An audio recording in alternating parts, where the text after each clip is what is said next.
You're watching live picture right there in Washington, D.C. of the Senate floor. Right now, this is it. The showdown is on. Senators are holding a vote on a motion to proceed on the Republicans' health care reform bill. This would then move that bill forward into debate on the Senate floor. This is the first step that Republicans need to make happen in order to try to make good on their long promise to repeal and replace the Affordable Care Act, or Obamacare. Let's bring in my colleague Mary Alice Parks, who's down there on Capitol Hill, just to explain a little bit of what we're seeing here. Mary Alice, there's been a bit of a break now in the voting. We heard a number of Republicans' names called. Where does the voting stand right now, and what do they need to make this happen?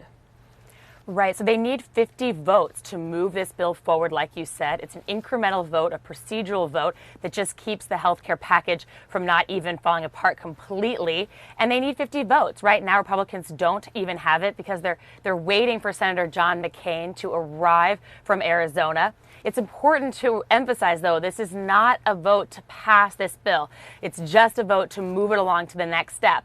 I'm upstairs in our Senate booth, our ABC Senate booth. You can't see off right here. We have our monitors and our cameras and lots of wiring and things we do from this booth. It's quiet.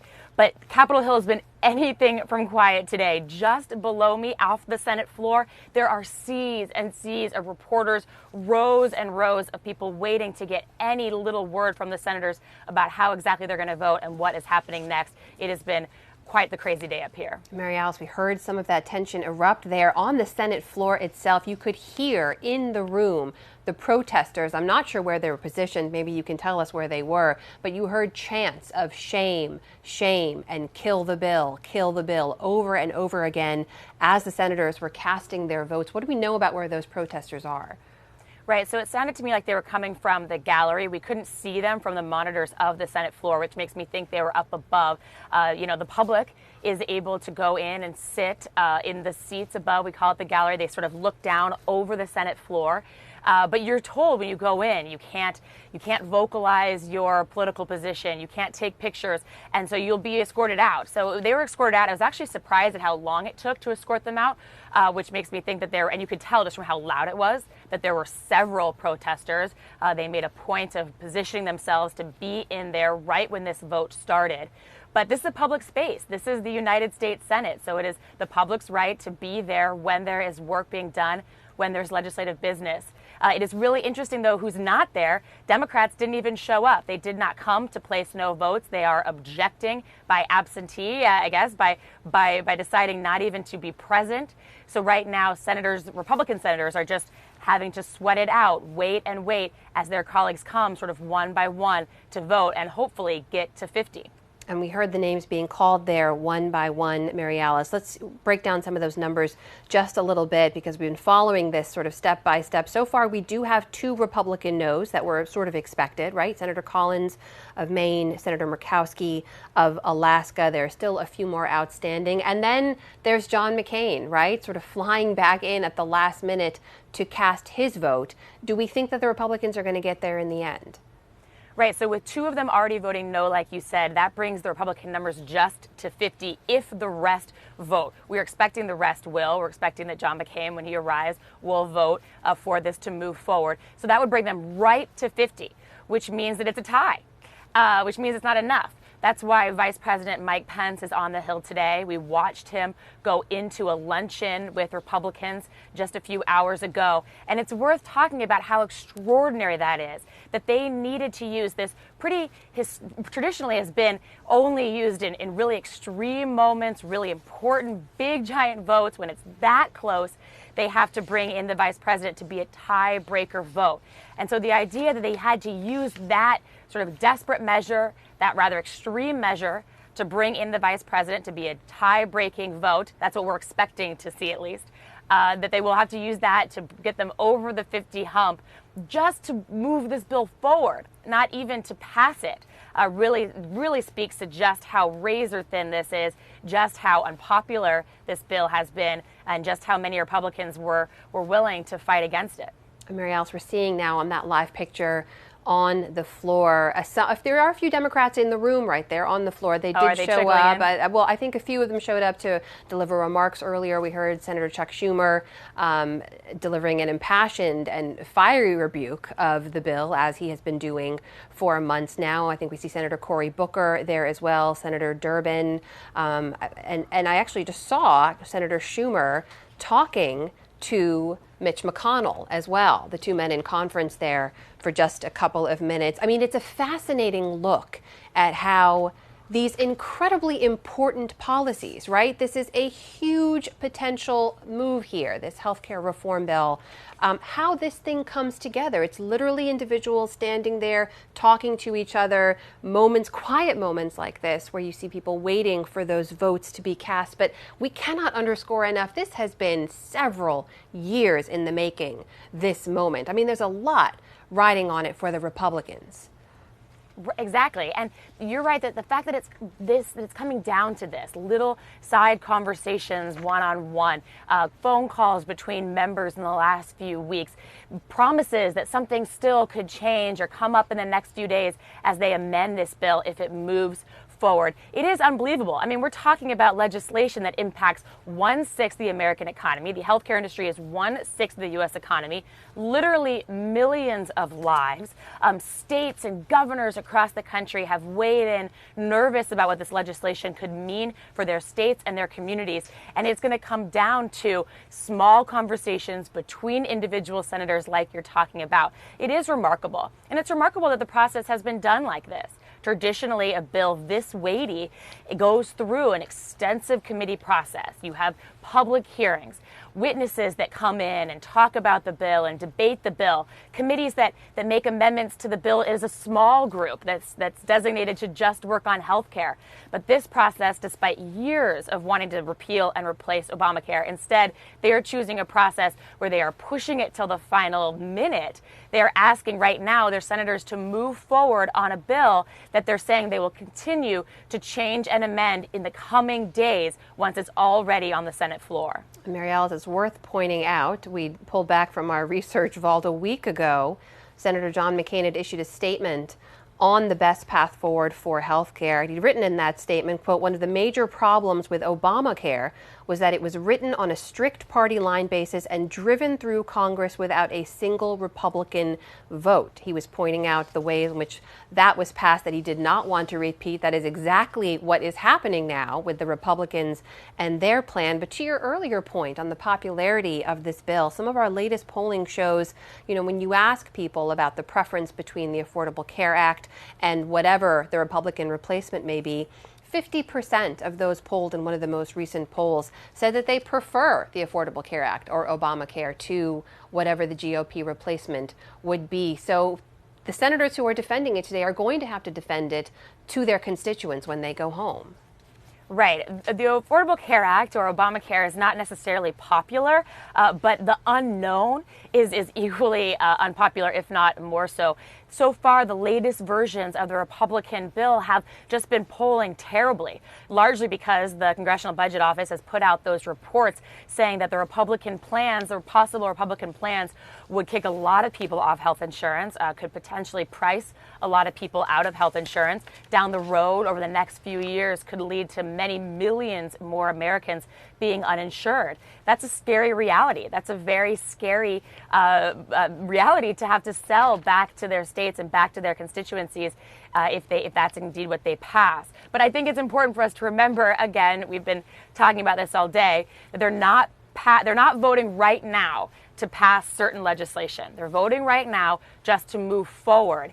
And then it's this large question mark, as controversial as that is, a large question mark as to what exactly they might vote to pass in the coming days. So here's what we have so far. These are the numbers. So far we have 48 voting yes, 2 voting no, as we mentioned, Senator Collins and Senator Murkowski. We are awaiting votes from Senators Johnson and McCain. And as you mentioned, Mary Alice, if it gets to 50 and they need to get to 51, Vice President Pence would then be called in to cast the tie-breaking vote. But look, you point again and again, absolutely rightly, this is an incremental vote, is a procedural vote. There is a long road ahead for Republicans and any plan to repeal and or replace. But it is, you have to admit, a moral boost for the party that has tried again and again and failed again and again to make good on that 7.5-year promise to repeal and replace. So to some degree, it could possibly give a shift in momentum for the Republicans. Oh, absolutely. The West Virginia Senator, Shelley Moore Capito, she's been right in the middle of all of this. She was one of those women that said right off the bat she was not even going to vote to move this bill forward. And the president really latched on to that. He felt like West Virginia was his territory, that he was popular there. She had no excuse not to back a Republican plan, not to back at least these first procedural steps.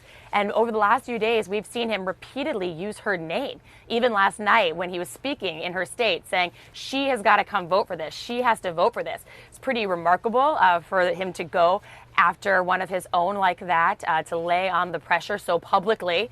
But she flipped. In the last few days, she has decided that she will vote to move forward. We just saw her do it. She put out a statement. Wouldn't talk to anyone this morning. We tried to get an early read after the president's remarks last night. Had she changed her mind, she wouldn't tell anyone. But in the final moments, made the decision that she would vote to move the bill forward. So you're right. The president has been looking for a shift in momentum. He needs a win and really wants at least today's vote, procedural as it may be, incremental as it may be, to at least be a win, a small win that moves them back in the direction towards the possibility of passing a repeal and replace.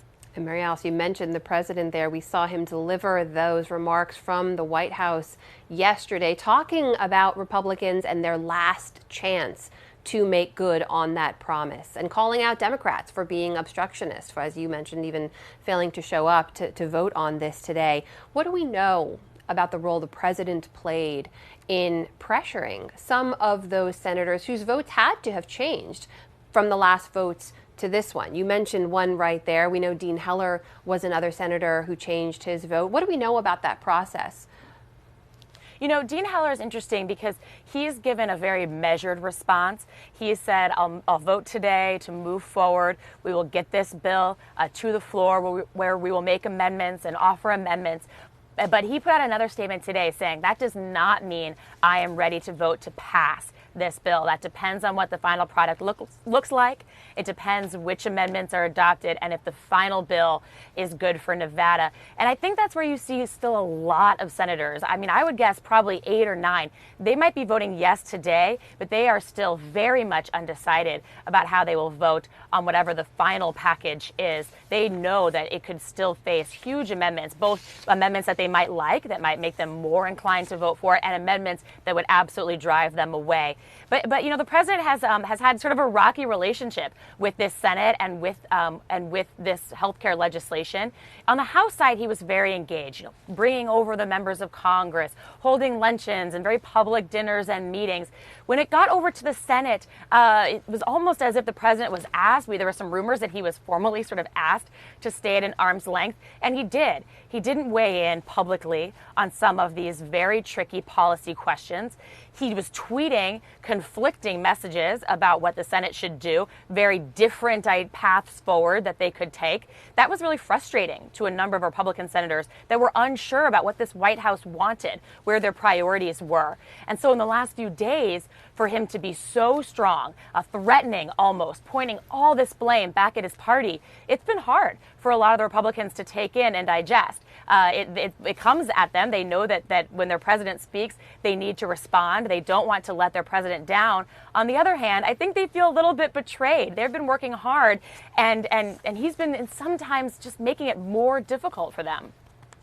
Just for those of you joining us now, you're watching live picture on the Senate floor there. We're awaiting the last few votes from ostensibly just a couple of Republican senators who remain. Democrats have chosen to abstain from this vote. This is a vote for a motion to proceed on the Republicans' health care bill. This is an incremental vote, a procedural vote. It just takes that health care reform bill to the next stage.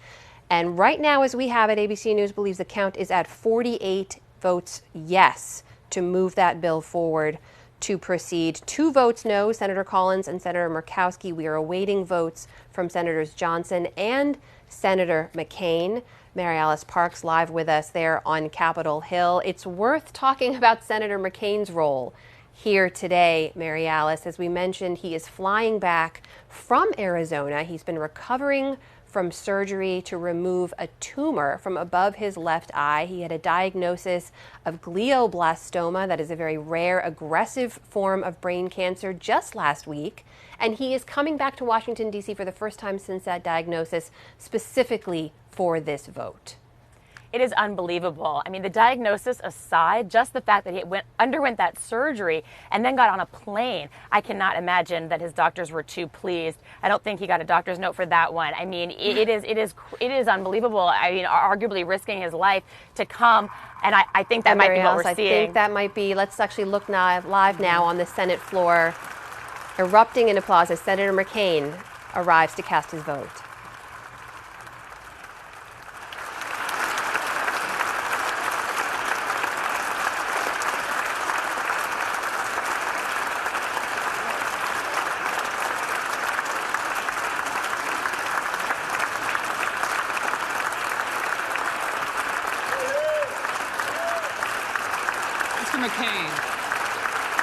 Mr. McCain, aye.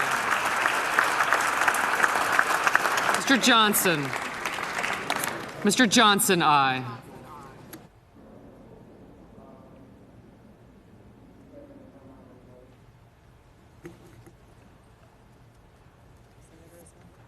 The senator is not recorded. I vote no. Mr. Schumer, no. Mr. President? Mr. Durbin. No. Mr. President? Mr. Durbin, no. Mr. President? Mrs. Murray. No. President? Mrs. Murray, no. Mr. Wyden. No. Mr. Wyden, no. Mr. President? Mr. Leahy. No. Mr. Leahy, no. Madam President? Mrs. Feinstein. No. Mrs. Feinstein, no. Mr. Nelson. No. Mr. Nelson, no. Ms. Stabenow. Ms. Stabenow, no. Mr. Manchin. Mr. Manchin, no. Ms. Baldwin. Ms. Baldwin, no. Mr. Cardin. No. Mr. Cardin, no. Mr. Tester. No. Mr. Tester, no. Mr. Carper. No. Mr. Carper, no. Mr. Heinrich. No. Mr. Heinrich, no. Mr. Donnelly. No.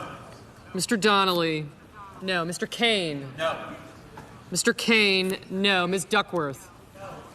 Ms. Duckworth, no. Mr. Franken. No. Mr. Franken, no. Mr. Casey. No. Mr. Casey, no. Ms. Klobuchar. No. Ms. Klobuchar, no. Mr. Reed. Mr. Reed, no. Mr. Menendez. Mr. Menendez, no. Mr. Coons. No. Mr. Coons, no. Mrs. Shaheen. No. Mrs. Shaheen, no. Mr. Sanders. No. Mr. Sanders, no. Mrs. McCaskill. No. Mrs. McCaskill, no. Mr. Markey. No. Mr. Markey, no. Mr. Warner. No. Mr. Warner, no. Mr. Bennett. No. Mr. Bennett, no. Mr. Schatz. No. Mr. Schatz, no. Ms. Hirono. No. Ms. Hirono, no. Mr. Blumenthal. No. Mr. Blumenthal, no. Mr. King. No. Mr. King, no. Mr. Peters. No. Mr. Peters, no. Ms. Heitkamp. No. Ms. Heitkamp, no. Ms. Warren. No. Ms. Warren, no. Ms. Cortez Masto. No. Ms. Cortez Masto, no. Ms. Hassan. No. Ms. Hassan, no. Mr. Merkley. No. Mr. Merkley, no. Mrs. Gillibrand. No. Mrs. Gillibrand, no. Mr. Udall. Mr. Udall, no. Mr. Whitehouse. No. Mr. Whitehouse, no. Mr. Murphy. No. Mr. Murphy, no. Mr. Booker. No. Mr. Booker, No. Ms. Cantwell? Ms. Cantwell, no. Mr. Brown? No. Mr. Brown? No. Ms. Harris? No. Ms. Harris? No.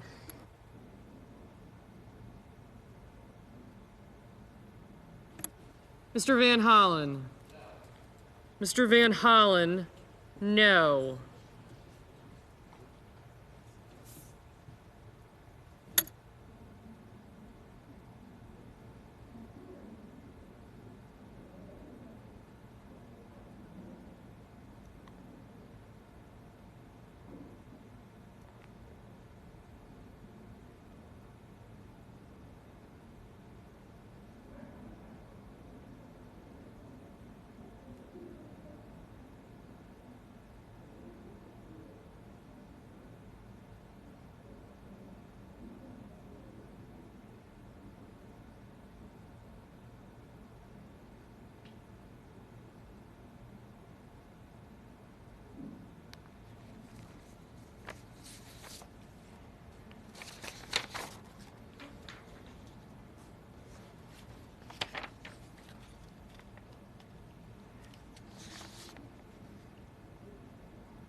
As a reminder to our guests, expressions of approval or disapproval are not permitted.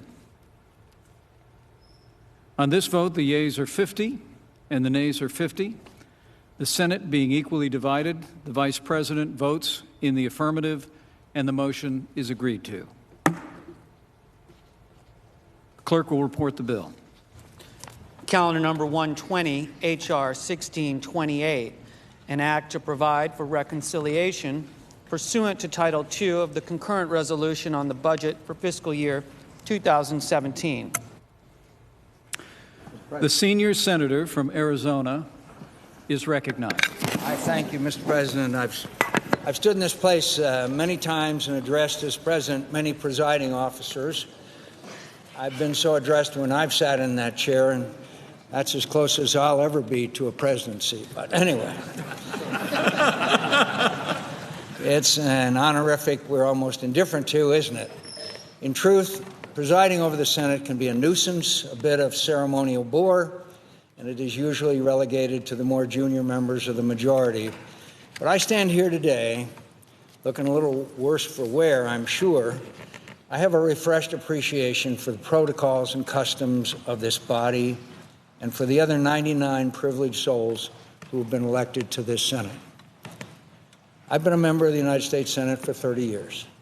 I had another long, if not as long, career before I arrived here, another profession that was profoundly rewarding, and in which I had experiences and friendships that I revere.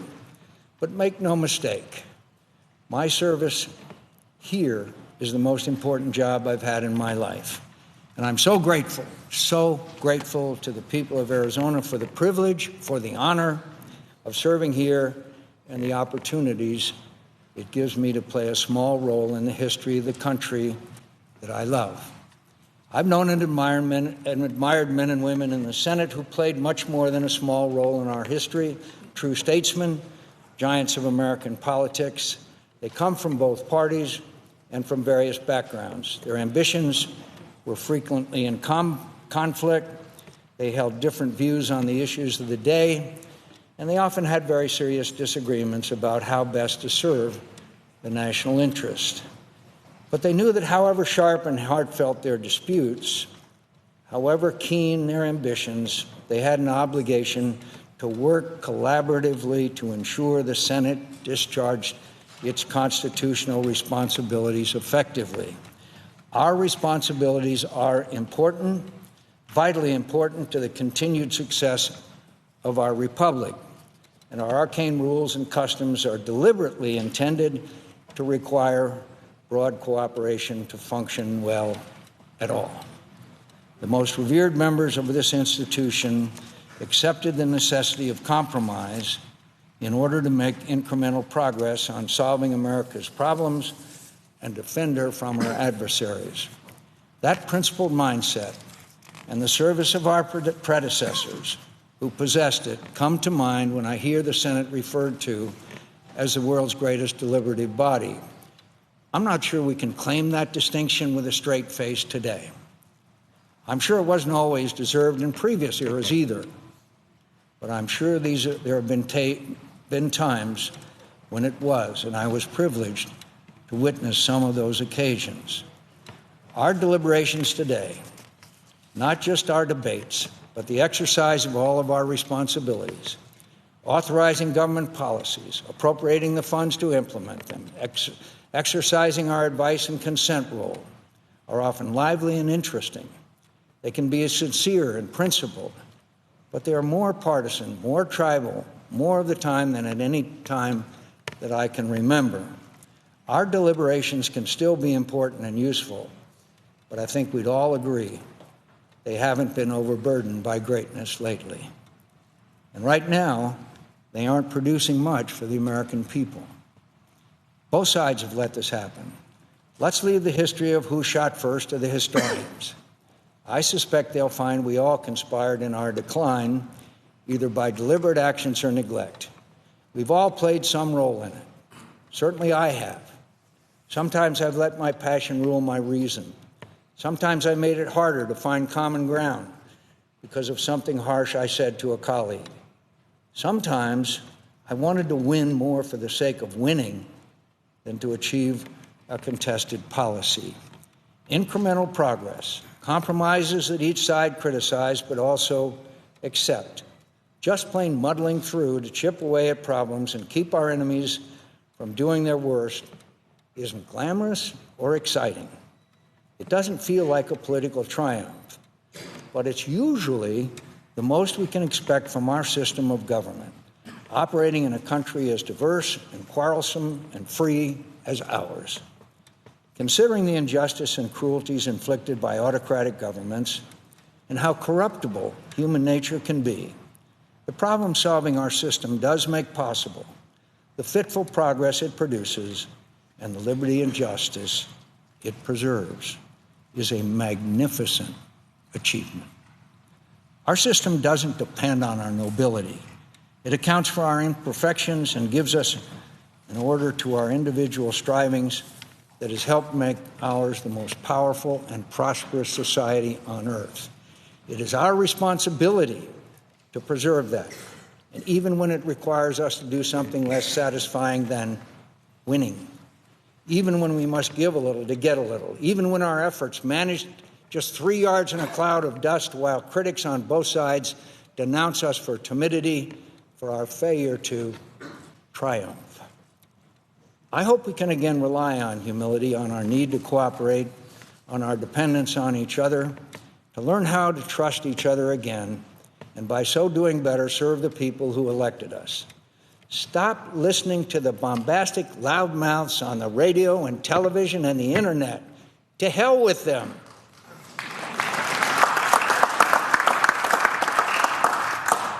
They don't want anything done for the public good. Our incapacity is their livelihood. Let's trust each other. Let's return to regular order. We've been spinning our wheels on too many important issues because we keep trying to find a way to win without help from across the aisle. That's an approach that's been employed by both sides, mandating legislation from the top down without any support from the other side, with all the parliamentary maneuvers that requires. We're getting nothing done, my friends. We're getting nothing done. And all we've really done this year is confirm Neil Gorsuch to the Supreme Court. Our health care insurance system is a mess. We all know it, those who support Obamacare and those who oppose it. Something has to be done.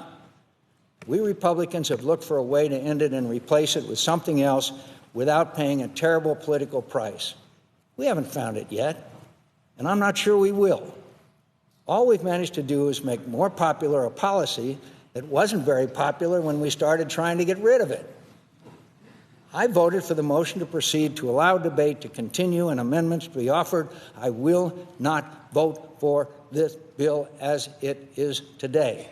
It's a shell of a bill right now. We all know that. I have changes urged by my state's governor that will have to be included to earn my support for final passage of any bill. I know many of you will have to see the bill change substantially for you to support it. We've tried to do this by coming up with a proposal behind closed doors in consultation with the administration, then springing it on skeptical members, trying to convince them that it's better than nothing. That it's better than nothing? Asking us to swallow our doubts and force it past a unified opposition. I don't think that's going to work in the end, and probably shouldn't.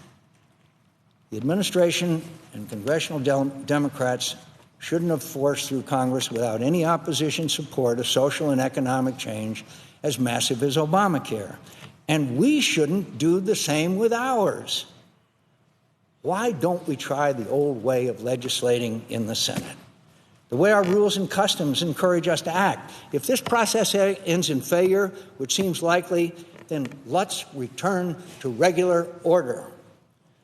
Let the Health, Education, Labor, and Pensions Committee under Chairman Alexander and Ranking Member Murray hold hearings, try to report a bill out of committee with contributions from both sides.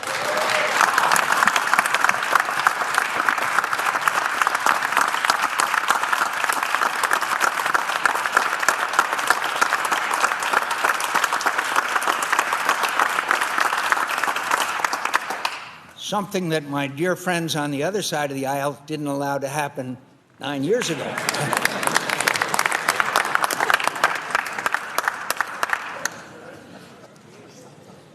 This let's see if we can pass something that will be imperfect, full of compromises, and not very pleasing to implacable partisans on either side, but that might provide workable solutions to problems Americans are struggling with today.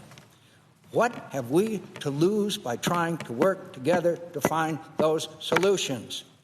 We're not getting done much apart. I don't think any of us feels very proud of our incapacity.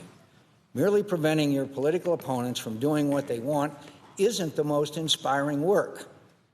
There's greater satisfaction in respecting our differences, but not letting them prevent agreements that don't require abandonment of core principles, agreements made in good faith that help improve lives and protect the American people.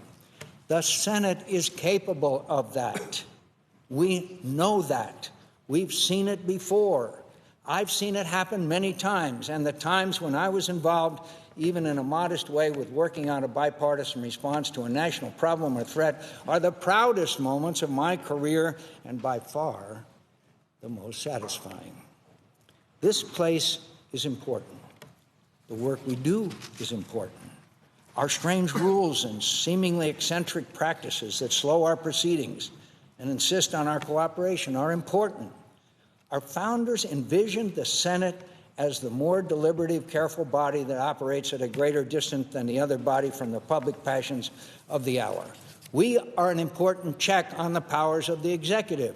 Our consent is necessary for the president to appoint jurists and powerful government officials, and in many respects, to conduct foreign policy. Whether or not we are of the same party, we are not the president's subordinates. We are his equal. As his responsibilities are onerous, many and powerful, so are ours. We play a vital role in shaping and directing the judiciary, the military, and the cabinet in planning and supporting foreign and domestic policies. Our success in meeting all these awesome constitutional obligations depends upon cooperation among ourselves. The success of the Senate is important to the continued success of America. This country, this big, boisterous, brawling, intemperate, restless, striving, daring, beautiful, bountiful, brave, good, and magnificent country needs us to help it thrive. That responsibility is more important than any of our personal interests or political affiliation. We are the servants of a great nation, a nation conceived in liberty and dedicated to the proposition that all men are created equal. More people have lived free and prosperous lives here than in any other nation. We've acquired unprecedented wealth and power because of our governing principles and because our government defended those principles.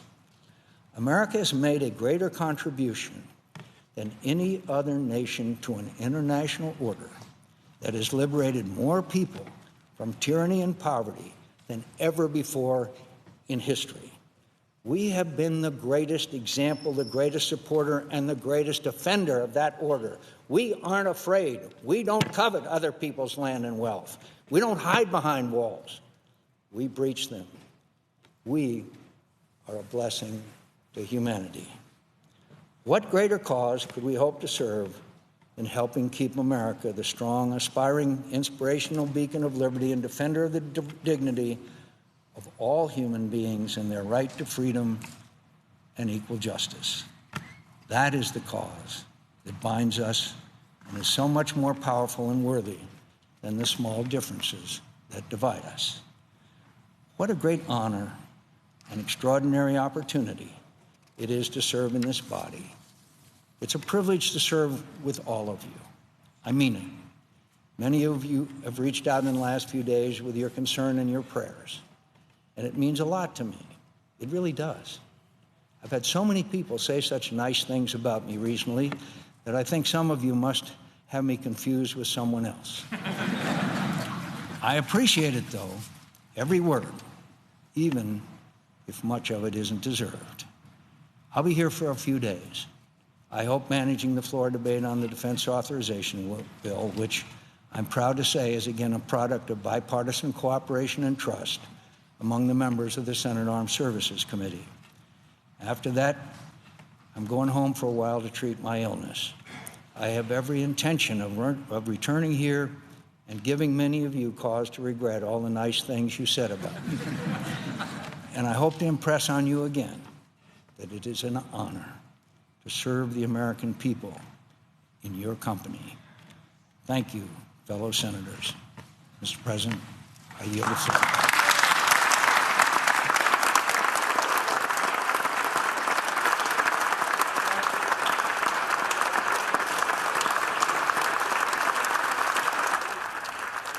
Standing ovation there on the Senate floor for their colleague, Senator John McCain, after his remarks delivered there after flying back from Arizona, where he was undergoing treatment for his recently diagnosed brain tumor.